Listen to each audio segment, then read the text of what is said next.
Hello everyone, welcome to English grammar solution.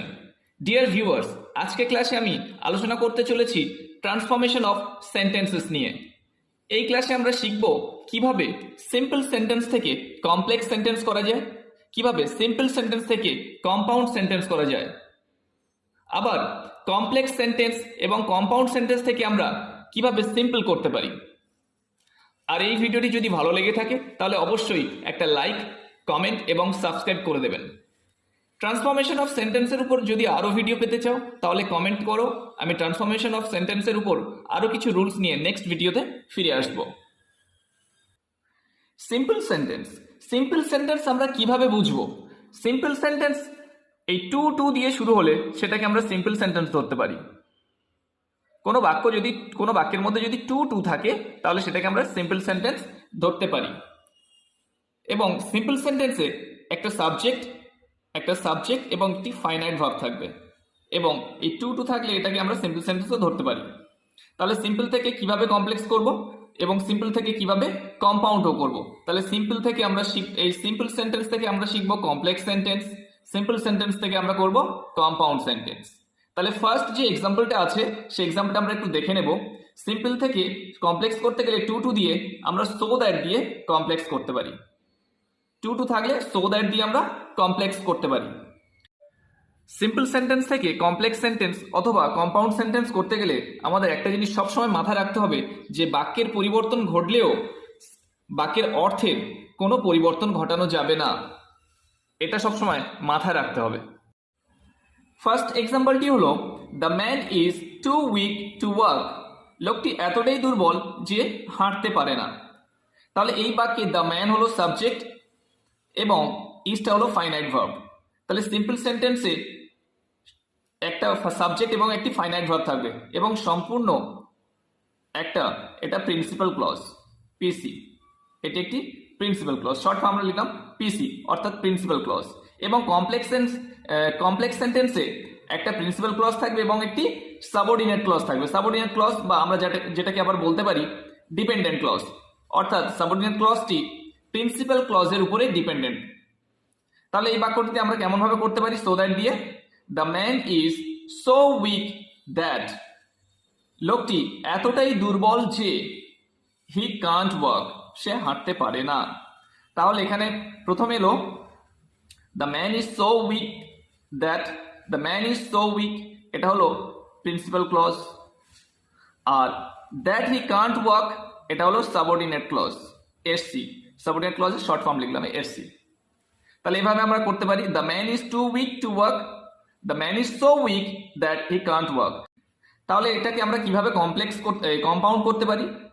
দুটো principal clause থাকবে এবং একটা কনজাংশন, সাবঅর্ডিনেট কনজাংশন দ্বারা যুক্ত করা হবে, একটা সাবঅর্ডিনেট কনজাংশন দ্বারা যুক্ত করা হবে।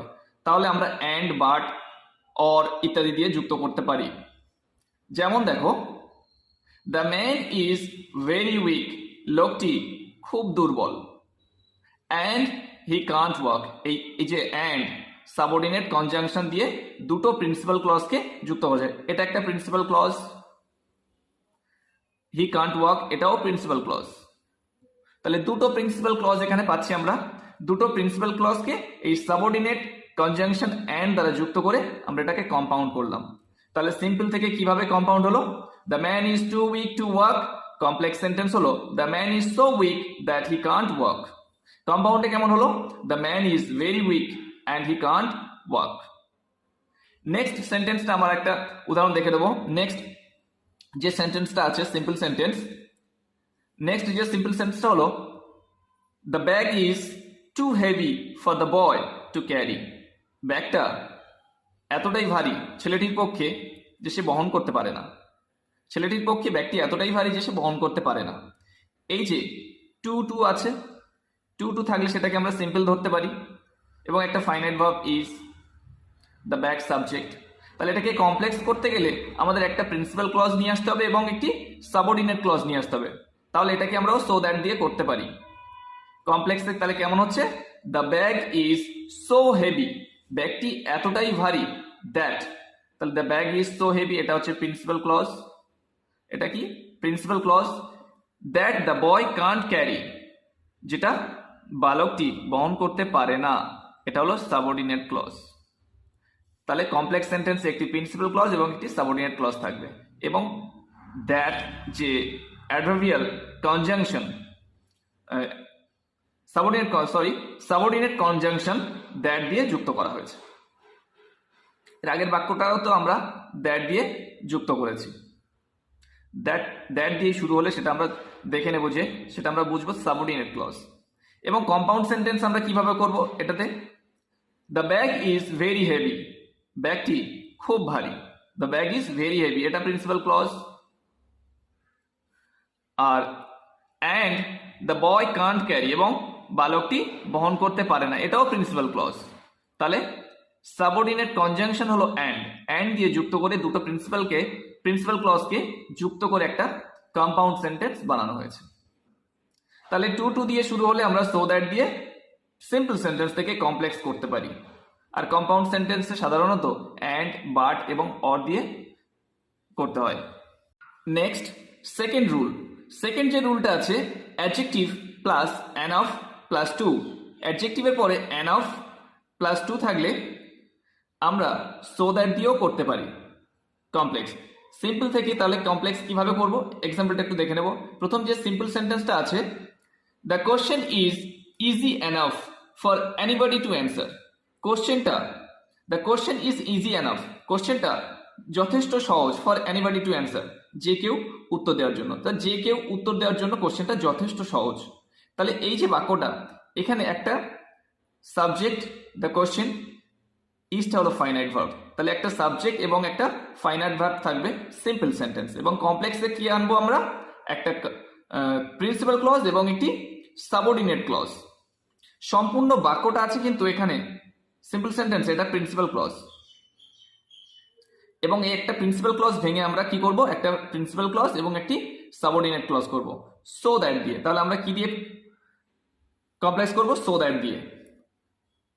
তাহলে কেমন হচ্ছে, the question is so easy that, কোশ্চেনটা এতই সহজ যে এনিবডি ক্যান অ্যান্সার, যে কেউ উত্তর দিতে পারে।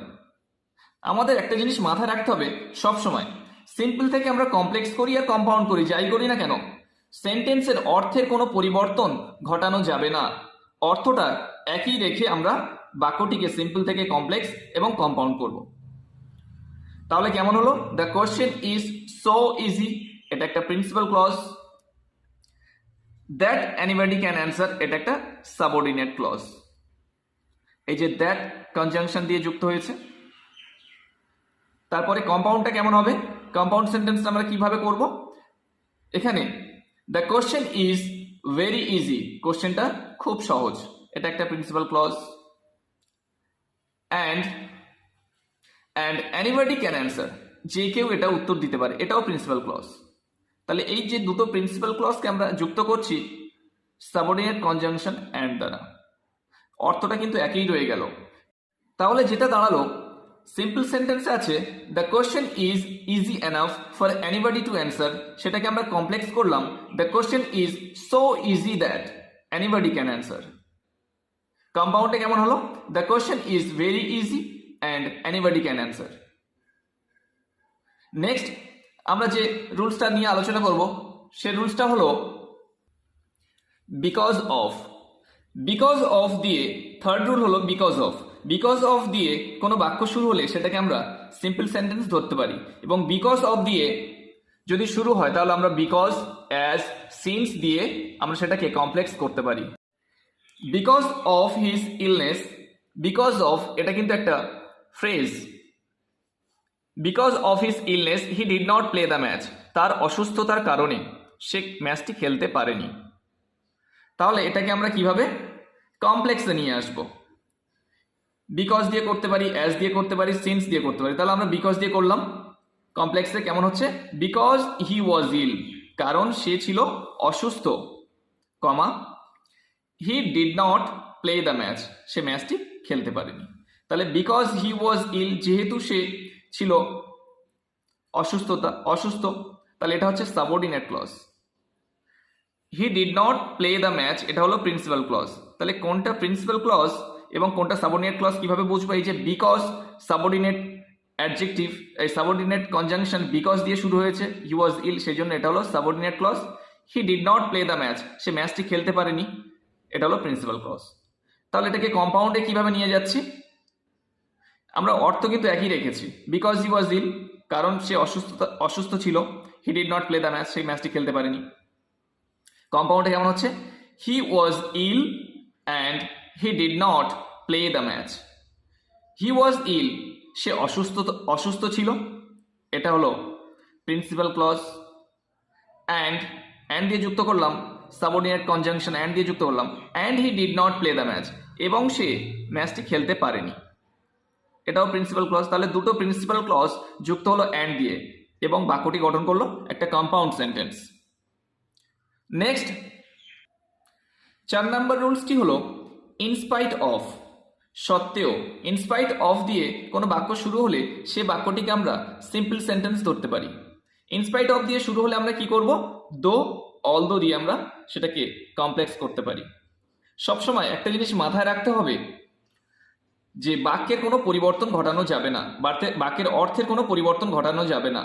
সিম্পল থেকে আমরা কমপ্লেক্স করি আর কম্পাউন্ড করি, অর্থের কোনো পরিবর্তন করব না, অর্থটা যেন একই রকম থাকে। তাহলে ফার্স্ট যে সিম্পল সেন্টেন্সটা আছে, in spite of not doing well in the exam he passed. ভালো পরীক্ষা না দিয়েও বা পরীক্ষায় ভালো না করেও, ইনস্পাইট অফ সত্ত্বেও, ভালো পরীক্ষা না দেওয়া সত্ত্বেও হি পাস্ট, সে পাস করেছিল। তাহলে পরীক্ষা ভালো দিইনি মানে এই নয় যে ফেল করবে, ভালো পরীক্ষা না দিয়েও সে পাস করেছিল। তাহলে এখানে যে in spite of doing, in spite of এটা একটা phrase, not doing well in the exam he pass, সম্পূর্ণটা কি? একটা প্রিন্সিপাল ক্লজ। তাহলে এটাকে আমরা কিভাবে কমপ্লেক্সে নিয়ে যাচ্ছি? তাহলে দো দিয়ে আমরা করতে পারি, though he did not do well in the exam, যদিও সে পরীক্ষা ভালো দেয়নি। তাহলে এটা কি? Subordinate clause, SC, subordinate clause. Subordinate clause কেন? যেহেতু সাবঅর্ডিনেট কনজাংশন দো দিয়ে আমরা শুরু করেছি। তাহলে তারপরে কি আসছে? কমা, হি পাস্ট, সে পাস করেছিল, এটা প্রিন্সিপাল ক্লজ। তাহলে কমপ্লেক্স সেন্টেন্স করতে গেলে আমাদের কি করতে হবে? একটা সাবঅর্ডিনেট ক্লজ এবং একটা প্রিন্সিপাল ক্লজ নিতে হবে। সাবঅর্ডিনেট ক্লজ বা প্রিন্সিপাল ক্লজটা আগে পরে হতে পারে। এরপরে আমরা চলে যাচ্ছি কম্পাউন্ড সেন্টেন্সে। সিম্পলটাকে কিভাবে আমরা কম্পাউন্ড করছি? He did not do well in the exam, সে ভালো পরীক্ষা দেয়নি, এটা কি? Principal clause. But he passed, he passed এটাও প্রিন্সিপাল ক্লজ। বাটটা হলো সাবঅর্ডিনেট কনজাংশন, সাবঅর্ডিনেট কনজাংশন দ্বারা দুটো প্রিন্সিপাল ক্লজকে যুক্ত করছে। তাহলে অর্থটা কেমন হচ্ছে? He did not do well in the exam, সে ভালো পরীক্ষা দেয়নি বা সে ভালো পরীক্ষা দিতে পারেনি, বাট কিন্তু হি পাস্ট, সে পাস করেছিল। তাহলে দেখো এখানে কোনো অর্থের পরিবর্তন হচ্ছে না, অথচ আমরা সিম্পল থেকে কমপ্লেক্স, সিম্পল থেকে কম্পাউন্ড করতে পারছি। ঠিক এভাবে আমরা যদি এই বাক্যটা কমপ্লেক্স দেওয়া থাকে তাহলে আমরা সিম্পল করতে গেলে ঠিক এমনটাই হবে। কম্পাউন্ড যদি এমনভাবে একটা বাক্য দেওয়া থাকে তাহলে সেটাকে আমরা যদি সিম্পল করি তাহলে এমন হবে। তাহলে এভাবে সিম্পল থেকে আমরা কমপ্লেক্স করতে পারি বা কম্পাউন্ড কমপ্লেক্স থেকে আমরাও সিম্পল করতে পারি। সিম্পল থেকে কমপ্লেক্স কম্পাউন্ড করার আরও কিছু রুলস আছে। যদি তোমরা আরও কিছু রুলসের উপরে ভিডিও দেখতে চাও তাহলে কমেন্ট করো, আমি ট্রান্সফরমেশন অফ সেন্টেন্সের উপরে আরও কিছু রুলস নিয়ে নেক্সট ভিডিওতে ফিরে আসবো।